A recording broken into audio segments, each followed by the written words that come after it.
You can enjoy your homegrown produce all year long as you preserve it properly. I love old cookbooks. I have quite a collection, and here are just a few. Some of them are quite frayed and taped together.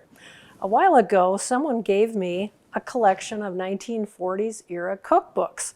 And while you can use all the recipes safely, the canning recipes are ones that I wouldn't recommend because in fact, they have oven canning, which we don't recommend, open kettle canning, which we don't recommend.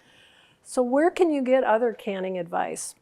Well, certainly the internet, but keep in mind with the internet, anyone can put anything on anytime.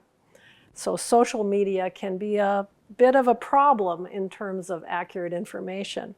Be aware that your best sources of information are either the National Center for Home Food Preservation or Cooperative Extension. Your jars are one of your primary types of equipment, and you can keep using these repeatedly as long as the jars are not cracked or chipped.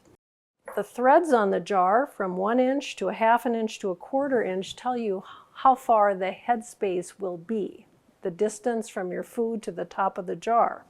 You also want to use the standard 2-piece canning lids, and these can only be used one time. The screw band can be used repeatedly.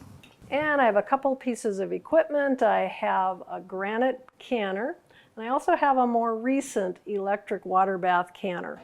Either one is safe to use. Keep in mind that you want to always use safe canning methods.